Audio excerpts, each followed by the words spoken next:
Olá, pessoal! Então sejam bem-vindos a mais uma aula de Mecânica e Resistência dos Materiais. Aqui é o professor Rodrigo. Estou morrendo de saudade de estar com vocês aí na sala de aula, mas enquanto esse tempo não passa, a gente permanece aqui nas nossas videoaulas, né, nesse ambiente virtual, mas com o mesmo ritmo de estudo, com a mesma força de vontade, com a mesma garra, né? As nossas provas estão chegando, a gente vai concluir então esse bimestre na semana que vem e para que a gente caminhe para esse final, né, para essa reta final do bimestre, hoje a gente vai conversar um pouquinho mais sobre tensões. Então, na última aula a gente falou sobre a tensão normal, né? O que é a tensão normal? É aquela tensão provocada por uma força perpendicular à minha seção transversal, certo? E ela tem justamente esse nome de tensão normal porque ela é perpendicular. Lembra que um vetor normal é aquele vetor que está a 90 graus da minha base? Então é por isso que uma tensão normal ela está sendo provocada por uma força que está a 90 graus da minha seção transversal. Hoje a gente vai conversar de um outro tipo de tensão, né? A ideia é a mesma, porque é força sobre uma área, mas a força agora ela não é mais uma força normal, ela é uma força cortante, tá? Então por isso eu tenho uma tensão de cisalhamento, tá? O cisalhar significa cortar, tá? Então é a força que corta na seção transversal, tá bom? Então, o que significa isso? Que a minha força agora, ela não é mais perpendicular, ela é paralela à minha seção transversal, certo? Então, olha lá, ó, nos tópicos anteriores, a gente comentou sobre o conceito de tensão, que é nada mais, nada menos do que uma força, uma relação entre a força e a área, né? Porém, o que a gente vê de diferença entre a tensão normal e a tensão de cisalhamento? Que a carga lá na tensão normal era no sentido axial da barra prismática em estudo, certo? Agora ela tem uma direção transversal à barra, certo? Então, lá na tensão normal, eu tinha uma forcinha puxando para cá, ó, na direção axial da minha barra. Agora eu não tenho mais esse tipo de força e eu tenho essa força aqui, ó, como representada pela força B. Ela vai vir aqui, ó, na direção transversal à minha barra. Então ela vai provocar um corte, certo? Ali é onde ela está sendo aplicada, né? A tensão normal ela provocava um aumento ou uma diminuição da minha barra. Essa força transversal, que é a força cortante, que provoca a tensão de cisalhamento, ela vai cortar a minha barra, certo? Essa é a grande diferença entre a tensão de cisalhamento e a tensão normal, tá? Então, olha lá, ó. Como definição, a gente tem que a tensão de cisalhamento média vai ser a força cortante dividido pela área da seção transversal que ela corta, né? E para representar a tensão média, na tensão cisalhante, a gente usa, em vez de usar o sigma como na tensão normal, a gente usa o tau, né, que é essa letrinha grega aqui, tá bom? Para a tensão de cisalhamento, ok? Então, nessa fórmula aqui, a gente tem a tensão média de cisalhamento, que ela pode ser em Pascal ou em MPa. Qual que é a diferença entre Pascal e MPa? Então, vamos escrever aqui, ó. A Pascal, eu tenho a minha unidade de medida em Newton, em quilonewton por metro quadrado, certo? Quando eu estou em MPa, eu tenho o quê? Eu tenho Newton por milímetro quadrado, tá? Então essa é a grande diferença, as unidades de medida, tá? Ambos representam uma unidade de força dividido por uma unidade de área, porque é tensão, né? Força sobre área. Mas uma está aqui em quilonewton por metro quadrado, a outra está em newton por metro quadrado, tá bom? Então, vamos continuar.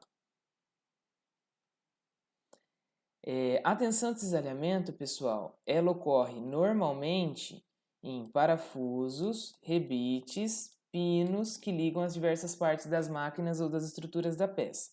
Por quê? Então, observe essa figura aqui, ó. A gente tem essa barra e essa barra aqui inferior. Ela está sendo ligada por esse pino. Então, o pino ele exerce aqui uma função de ligação, certo? Tá vendo aqui, ó, um parafusinho? O que está acontecendo com ele? Eu tenho aqui, ó, essa força que ela é axial a essa barra e essa força que é axial a essa barra.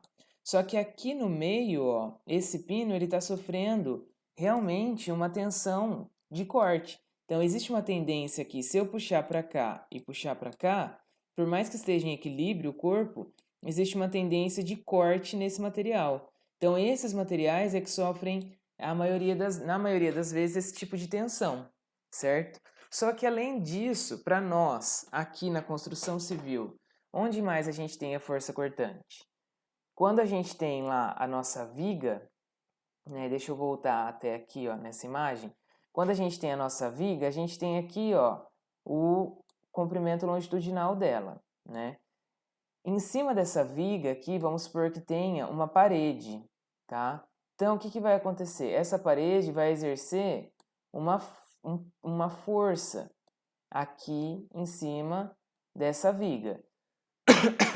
Todas essas forças, elas são o quê? Transversais à minha viga, né? Elas não são axiais à minha viga, elas são transversais. Ou seja, elas exercem a força cortante, tá? Então, nesse caso aqui, esse tipo de elemento, ele sofre tensões cisalhantes ao longo de todo o elemento. Então, todas as minhas seções, as infinitas seções transversais que eu tenho aqui, ela está sofrendo algum tipo de força cortante, algum tipo de tensão cisalhante, certo? E o que a gente coloca aqui num elemento, por exemplo, de concreto armado, para vencer essa força cortante? São os nossos estribos, né? Que são aquelas armaduras que a gente coloca aqui transversalmente, né? E vai repetindo ela ao longo de toda a viga. Então, essa armadura que é o estribo, ele tá aqui para amarrar, assim, né? As armaduras principais aqui, que são longitudinais, só que também ela é dimensionada para resistir à tensão de cisalhamento que acontece na minha viga, certo? Então, quando eu tenho uma parede em cima da viga, a força que essa parede exerce, ela está a todo momento tentando cortar a minha viga, certo? E aí eu tenho ali o meu material que resiste a isso, tá bom? Eu quero fazer uma outra observação. Onde mais eu tenho a força cortante? Em locais onde eu tenho cola, onde eu tenho solda, certo? Então, quando eu tenho uma chapa colada e eu tento, imaginem que aqui eu não tivesse um pino para ligar, que eu tivesse passado uma cola aqui, ó, entre as duas superfícies de contato. E eu tivesse essa força puxando para cá e essa força puxando para cá. Essa seção de corte aqui seria delimitada pela área de cola, né? Ou se eu tivesse soldado essas duas superfícies, também seria a área de solda que entraria como a área da seção transversal, tá? Que age ali na minha tensão de cisalhamento, ok? Então, agora que a gente já definiu quais são os elementos que sofrem esse tipo de tensão principalmente, a gente tem que aprender a calcular, né? Então, quando eu tenho, por exemplo, a mesma peça, qual que vai ser a área de corte para eu colocar aqui na minha tensão de cisalhamento? Se eu for observar, a tensão de cisalhamento está ocorrendo no elemento pino. Então, esse elemento aqui, ó, tá? Então, aí o que acontece? Eu vou ter que pegar a área que está sendo tensionada aqui, que seria a área transversal do meu pino, tá? Então, eu vou pegar esse círculo aqui que representa a área transversal do meu pino. Então, essa é a área dele, tá ok? É a área que está suportando essa força de corte, né? E por que essa força aqui, ela promove um corte no pino? Porque se vocês repararem, ó, ela é paralela à seção transversal, tá? Então, se ela é paralela à seção transversal, ela causa uma tensão de cisalhamento, tá bom? E no caso de eu ter aqui, ó, por exemplo, em vez de 2 chapas apenas, eu ter as 3 chapas. O que vai acontecer? No mesmo pino, ó, no mesmo pino, eu vou ter 2 seções de corte. Essa seção de corte e essa seção de corte. Por quê? À medida que eu puxo aqui essa peça, eu tenho uma tendência de cortar aqui e aqui, tá? Só que por que eu não considero essas 2 seções de corte também? Porque eu considero o meu elemento pino, tá? Então eu tenho que considerar o pino. Eu não considero o elemento todo, tá? Eu estou observando o pino. E qual que é a força que está agindo aqui? É a força F, tá bom? Vocês vão reparar que a gente sempre olha para um lado só. Se eu escolher olhar para o lado de cá, que é o lado direito, eu vou pegar a força que está agindo aqui do lado direito. Desse lado direito eu tenho apenas a força F agindo. Então essa é a força que está provocando um corte no pino HJ, né? Se eu fosse calcular no pino EG, seria outra situação, tá? Eu teria que fazer duas situações diferentes. Como os dois vão estar suportando a mesma força e vão ter a mesma área de corte, então a tensão cisalhante no pino EG é igual à tensão cisalhante no pino HJ, tá ok? Então aí com isso eu consigo calcular a tensão média. Só que agora, em vez de eu colocar apenas uma área de corte, que era antes eu tinha apenas uma, agora eu tenho 2 áreas de corte. Então eu multiplico essa área por 2, porque eu tenho que ter a área total de corte, tá? Então o que a gente pode interpretar aqui? Nesse caso, a minha área de corte aumentou. Não aumentou? Dobrou, né? Porque eu tenho as 3 barras, então eu acabei aumentando minha área de corte. Então, nisso, se eu aumento a minha área de corte, eu diminuo a minha tensão de cisalhamento, certo? Por quê? Porque são grandezas inversamente proporcional. Quanto maior a minha área de corte, menor é a minha tensão de cisalhamento. Quanto maior a minha força P, maior é a tensão de cisalhamento, certo? Então, vamos para um exemplo para a gente conseguir entender bem o que é a tensão de cisalhamento. Então, olha lá, ó. Uma junta de um veículo apresentada na figura abaixo é ligada por meio de um parafuso com diâmetro de 10 milímetros e possui uma força P de 30 kN que está aplicada. Calcule a tensão de cisalhamento no parafuso, certo? Então, a primeira coisa que a gente tem que observar aqui é o parafuso, né? Então, aqui está o nosso parafuso, certo? E aqui ele tem quantas seções de corte em todo o elemento dele? A gente percebe claramente que ele tem 2 seções de corte. Então, ele vai cortar essa parte e essa parte, caso eu puxe essa peça para cá ou puxe essa peça para cá, certo? Então, se ele tem 2 seções de corte, a minha área da seção transversal desse parafuso, que tem um diâmetro de 10 milímetros, eu vou multiplicar por 2, certo? E a força eu vou considerar a força P, porque é a força que está tensionando essa peça para que ela seja cortada, certo? Então, daí como que vão ficar as nossas observações? Então, o carregamento aplicado, ele é 30 kN. Se ele é 30 kN, o quilo é 10 ao cubo. Então, é só multiplicar por 10 ao cubo, eu tenho 30.000 newtons, tá? A área da seção transversal eu calculo pelo πd ao quadrado sobre 4, ou πr ao quadrado. E aí eu tenho que o diâmetro é 10 milímetros, então π vezes 10 milímetros ao quadrado dividido por 4. π, 10 ao quadrado é 100 dividido por 4.